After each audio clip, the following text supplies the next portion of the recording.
परमानंद माधवम.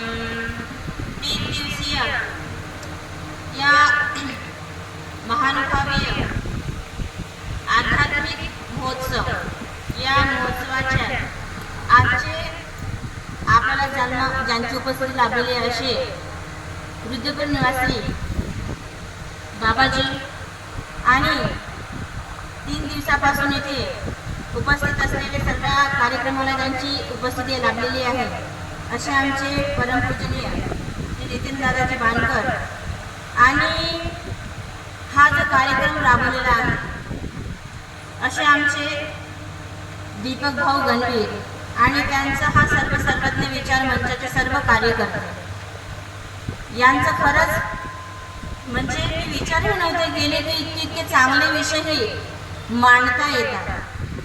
कदाचित नवीन पिढीला खरोखरच या सर्व विषयांची गरज आहे, कारण की जोपर्यंत त्यांच्या मनामध्ये अशा धर्माविषयी धार्मिक विचार जर रुजणार नाही तर त्यांना धर्म कसा कळणार, हे प्रश्न जर त्यांच्यापर्यंत पोहोचणार नाही तर त्यांना धर्म कसा कळणार.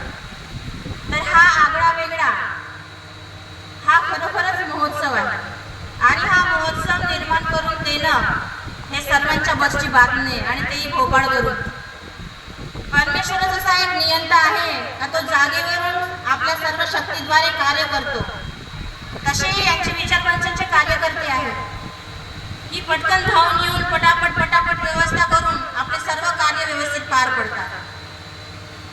आता कालचा प्रसंग पाहिला, असा प्रसंग होता की हे सर्व अस्ताव्यस्त झालं आणि ते सगळे हे उचल ते उचल सर्व काही करत आम्हाला दिसले. परंतु असं आहे की कार्यक्रम म्हटलं की काही नाही काहीतरी थोडंफार आपल्याला पाहायला मिळतेच. आणि तुम्हाला तर माहिती आहे की यज्ञात भवती पर्जन्य, जिथे यज्ञ सुरू आहे तिथे पर्जन्य हा पडणारच, तिथे थोडाफार आपल्याला धक्का लागणारच.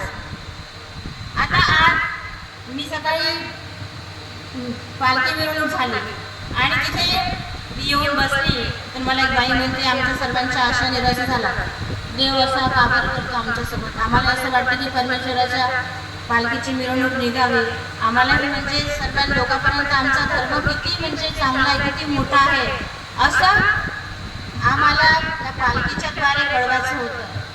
पण परमेश्वरानं कधीच असं म्हटलं नाही की उत्सव साजरे करूनच तुम्हाला लोकांपर्यंत तुमचा धर्म रुजवा. आपला जो हा विषय होता तो विषय होता की आचरे त्याचा धर्म. तर मग आचरणातून तुम्ही दाखवू शकता. महोत्सव साजरे करूनच आपण पालखीमध्ये नाचूनच आपण लोकांपर्यंत धर्म पोहोचवतो असं आपलं काही नाही. आपल्या आचरणातून दाखवा, आपला नेटका संसार करून आपण सर्वसंग परित्याग करून परमेश्वर मार्गाचे पायी व्हा. हाही तुमचा एक प्रकारचा त्यांना आपला आदर्श महात्मा दाखवण्याचा संदेश आहे. जसं की आज मी तुम्हाला 3 दिवसापासून सांगत आहे की भिक्षुकांचा नित्यविधी सांगितला आणि वास्तविकांचाही सांगितला. प्रपंच हा देवाने नेटकाच करायला सांगितला. नातवा वगैरे यांच्या जबाबदाऱ्या पार पाडण्याची जबाबदारी तुमची नाही, कारण की तुमचं आयुष्यच आहे किती, त्या आयुष्यामध्ये तुम्ही काय करणार आहे. जर त्यांचं तुम्ही करत बसणार तर तुम्ही आपल्या जीवाचा जसा हा आध्यात्मिक महोत्सव म्हटलाय या अध्यात्माबद्दल तुम्ही कधी विचार करणार. तर आपली जबाबदारी लवकरात लवकर संपवून इकडे येणे म्हणजेच आपल्याला लोकांना हे दर्शन द्यायचं आहे की आमचा धर्म कसा. कारण की जसं भिक्षुकाचा विधी आहे, अटन विजन भिक्षा भोजन स्थान प्रसाद शास्त्र आणि निमित्त विधी आहे संघ सांगत भेटी शुश्रूषा. म्हणजे आपल्याही घरी जर साधू लोक आहे, आपल्या घरचे म्हातारे लोक साधू संत आहेत तर आवडीने सेवा करा. प्रेमाचा उपाय सहजच तुमच्या पदरात पडेल, कारण की देवाने प्रेमाचे 14 उपाय सांगितले. जर तुमच्याच घरी उपलब्ध साधू आहे, कारण तुम्ही 1-2 साधू लोकांच्या मुखातून ऐकलं की आमची सासूबाई आमची जी सोनबाई आहे ती म्हणजे चांगली नाही आहे, वेळेला मला जेवण देत नाही, काही नाही असं. आणि तुमची झोडी आहे ना, आणि तुम्हाला देवाला झोडी देताना एवढं सांगितलं होतं की घर मग तुम्हाला काही पडलेलं नाही की तुमच्याच घरची घेतली पाहिजे. आणि जर तुमचे घरचे जर लोक चांगले असेल तर फारच चांगलं आहे. पहा, आता कालचा हा प्रसंग होता एवढा, हा जो वायू देवाने याच्या शब्दाबद्दल निरूपण केलं होतं. काय निरूपण केलं होतं की एकदा माहीम भट्ट आणि स्वामींची चर्चा सुरू होती. असा गोल गोल फिरत पहाटून आले आणि पटकन माहीम भट्टाच्या मनात एक प्रश्न आला. कारण की प्रश्नाबद्दल जर विचार करतो म्हटलं तर देवांनी त्याची खूप स्तुती केली आहे माहीम भट्टाची. कारण की बाईसाला त्या माहीम भट्टाबद्दल सांगताना देव काय म्हणतात, बाई ब्राह्मणो कैसा निका असे, जया तया अर्थ आयताची असे, एक होता तो खुशीची होत आहे आणि तुम्ही देखते ती तर मग सुखाची होते. असे हे माहीम भट्ट ज्यांचे संन्यास घ्यायच्या पहिल्यापासून देव स्तुती करतात. तर हे माहीम भट्टाने पटकन तू वावटूळ आल्याबरोबर त्यांना विचारलं, तर जीजी ही वावटूळ जी आहे हे कोणाच्या वशमध्ये आहे, तिच्यावर सत्ता कोणाची आहे? माहीम भट्ट बुद्धिमान होते, ब्राह्मण होते, क्षत्रिय होते. म्हणजे तपेला त्यांना समजत होतं. आणि त्यावेळेस त्यांनी म्हटलं स्वामींनी आपल्या, हे अन्यवश.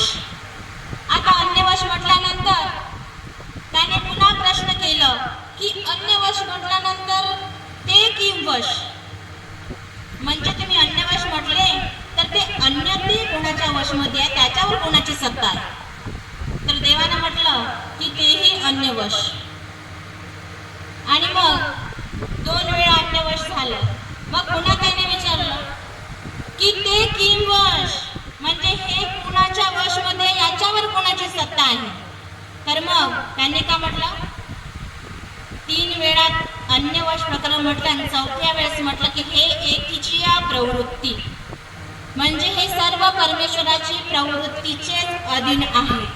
म्हणून वारा येऊ पाऊस येऊ काहीही हो तरी आपल्या साधकाला डगमगायचं नाही.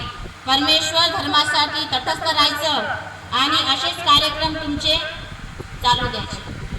मी तुम्ही म्हणजे मला बोलायला नाही पाहिजे, पण तुमच्या एका म्हणजे शब्दासाठी मला एक लीळा सांगायची आहे. जर तुम्ही महानुभावाच्या वेगळे वेगळे दलित काढता तर मी स्वामींचं एक सूत्र खूप चांगलं आहे त्याच्यासाठी. ऐका एक लीळा.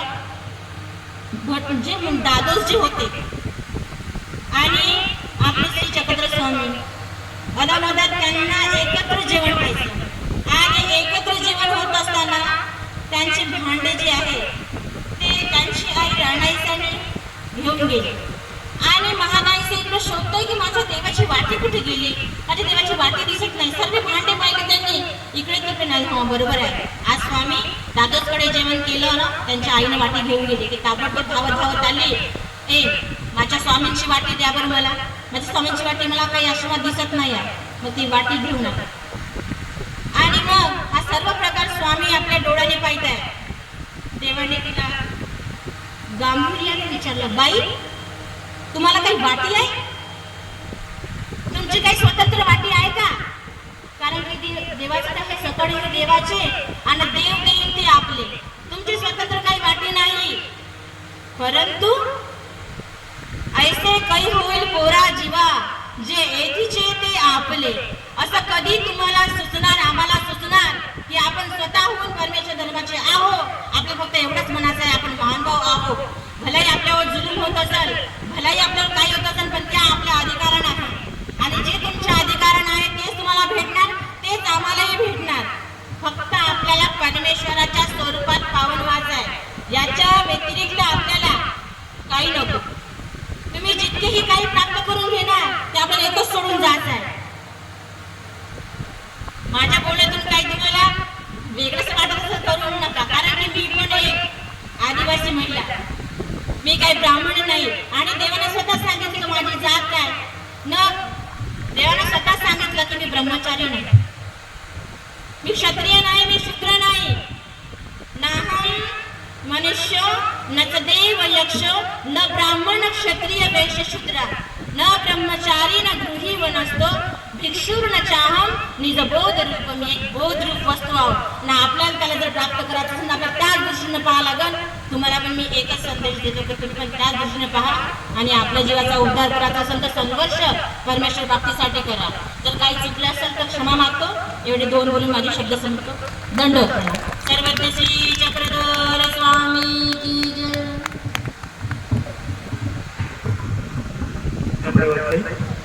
खरं तर मागील 2 दिवसांपासून आपण जे विचार आपल्या प्रवचनाच्या माध्यमातून आमच्या सर्वांसमोर मांडत आहात ते निश्चितच आमच्यासाठी प्रेरणादायी व ऊर्जा देणारे आहे.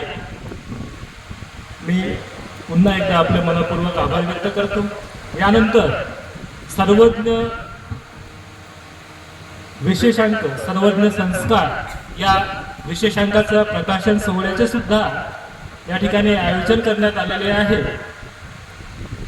मागील 2 वर्षांपासून सर्वज्ञ श्री चक्रधर स्वामींच्या सामाजिक व आध्यात्मिक विचारांचा जागर करण्यासाठी सर्वज्ञ संस्कार या त्रैमासिकाची निर्मिती आपण तळोदी बाळापूर येथूनच केलेली होती आणि या निमित्तानं या कार्यक्रमाच्या निमित्तानं आपण श्री दत्त मंदिर तळोदी बाळापूर येथील शताब्दी महोत्सवाच्या अनुषंगाने तसेच आपणा सर्वांचे मार्गदर्शन